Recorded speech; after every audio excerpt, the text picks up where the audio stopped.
पुस्तक पर 20 जनवरी से बजट की महाकवरेज। बड़े जानकार समझाएंगे बजट की बारीकियां। बजट और बाजार में मिलेंगे पैसा बनाने के मंत्र। बजट टॉक में करेंगे दिग्गज अर्थशास्त्रियों से बात। पुस्तक पर बजट के हर पहलू पर होगी चर्चा। आपके हर सवाल का मिलेगा जवाब। देखिए, सुनिए और जानिए बजट को आसान तरीके से सिर्फ पुस्तक पर। नमस्कार, मैं हूं मिलिंद खांडेकर और आप देख रहे हैं हिसाब किताब। आज हिसाब किताब करेंगे हिंडनबर्ग का। आपको पता ही होगा कि गुरुवार को हिंडनबर्ग कंपनी ने अपनी दुकान बंद कर दी। हिंडनबर्ग एक रिसर्च कंपनी थी, शॉर्ट सेलिंग करती थी और इस कंपनी ने ही करीब 2 साल पहले अडानी ग्रुप पर एक रिपोर्ट निकाली थी। इसका नतीजा ये हुआ कि 2 साल में अडानी ग्रुप के शेयरों की जो कुल कीमत है या उसको मार्केट कैप कह सकते हैं, वो 6 लाख करोड़ रुपया नीचे है। तो जैसे ही ये खबर आई कि हिंडनबर्ग की दुकान बंद हो गई है, शेयर बाजार में अडानी के शेयर चढ़ गए। तो आज हिसाब किताब में इस बात की चर्चा करेंगे कि क्या हिंडनबर्ग के बंद होने से अडानी ग्रुप की सारी मुश्किलें खत्म हो गई। तो पहले तो समझ लेते हैं कि मुश्किलें खड़ी कैसे हुई थी। तो ये आपको याद होगा, आज से करीब 2 साल पहले की बात है। गौतम अडानी दुनिया के तीसरे सबसे बड़े धनी व्यक्ति थे। हर तरफ उनके कवर स्टोरी छप रही थी, वाहवाही हो रही थी कि कैसे अब वो नंबर 1 धनी व्यक्ति होने के तरफ बढ़ रहे हैं। और उनकी जो सारी संपत्ति थी, दरअसल वो शेयर बाजार में अडानी ग्रुप की जो कंपनियां हैं, उनके शेयरों की जो कीमत थी, उस कारण वो नंबर 3 पर पहुंचे हुए थे। लेकिन ये जो उनका नंबर, उनकी पायदान बढ़ती जा रही थी, उसमें एक पंचर डाल दिया हिंडनबर्ग ने।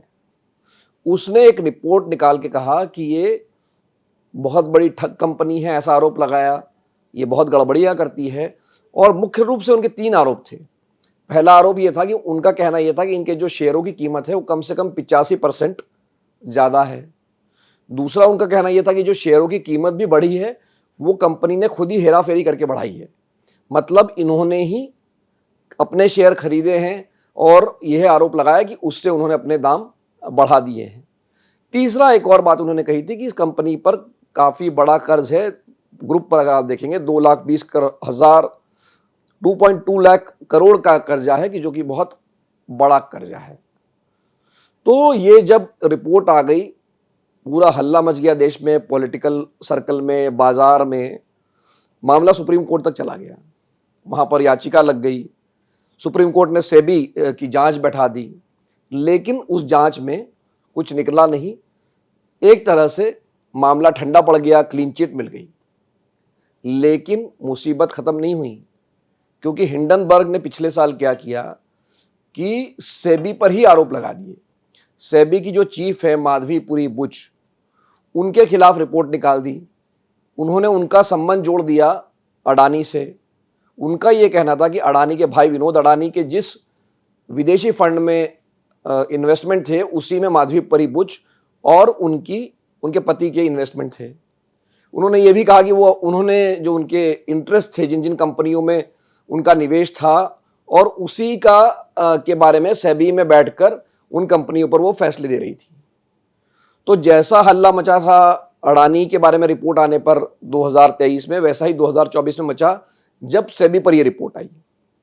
लेकिन माधवीपुरी बुच का भी कुछ हुआ नहीं। उनका कार्यकाल अभी भी इस साल मार्च तक है। अब देखना है कि उनको एक्सटेंशन मिलता है या कार्यकाल समाप्त हो जाता है, लेकिन उनका भी कुछ बिगड़ा नहीं कम से कम। तो अडानी देश में तो बच गए, लेकिन विदेश में फंस गए, खास करके अमेरिका में।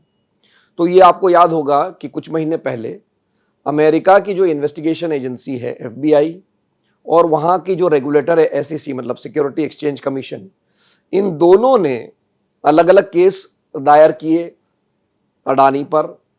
और मुख्य रूप से उस पर यह आरोप था कि उन्होंने जो अपनी सोलर एनर्जी कंपनी के, मतलब जो बिक्री है, जो बिजली बनती है सौर ऊर्जा से, उसको राज्य सरकारों को भारत में बेचने के लिए उन्होंने रिश्वत दी, ताकि कंपनियों, उनकी जो कंपनी है उसको ठेका मिल सके। यानी कि जो अडानी ग्रुप सौर ऊर्जा से बिजली बना रहा है, सौर ऊर्जा पैदा कर रहा है, उसको जब राज्य सरकारें खरीदेंगी तो ये सौदे करने के लिए अडानी ने 2000 करोड़ रुपए से ज्यादा की रिश्वत दी। ये आरोप अमेरिका की अदालत में लगा। तो ये जो आरोप लगा, इसकी भी जड़ में कहीं ना कहीं हिंडनबर्ग की जांच रिपोर्ट थी।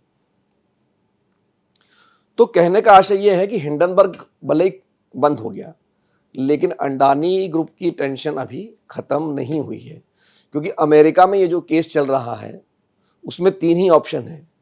पहला तो ये है कि उनको मुकदमा चले और उनको सजा हो जाए, ये तो सबसे खराब सिनेरियो है।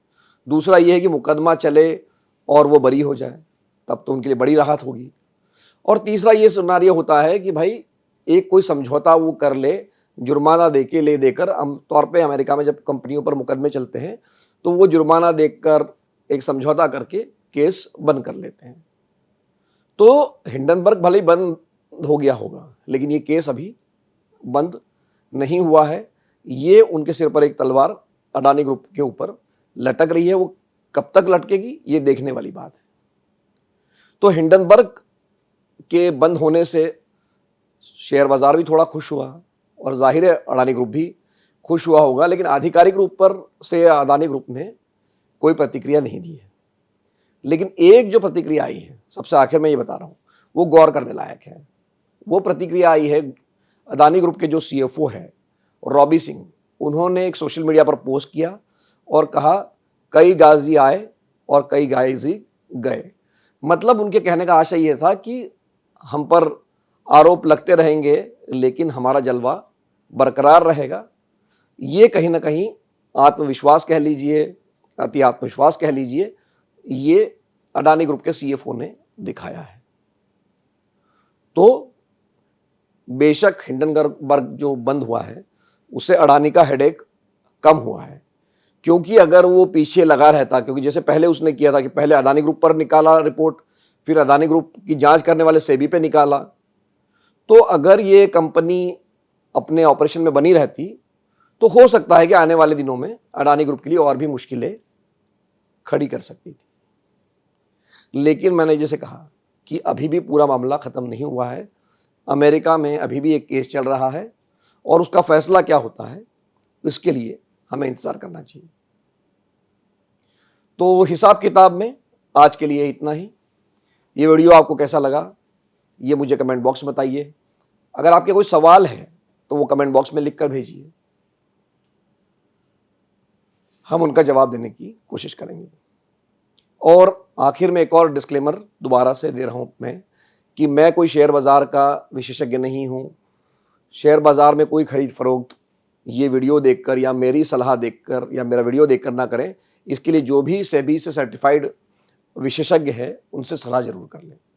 एक बार फिर से हिसाब किताब देखने के लिए आपका बहुत बहुत धन्यवाद।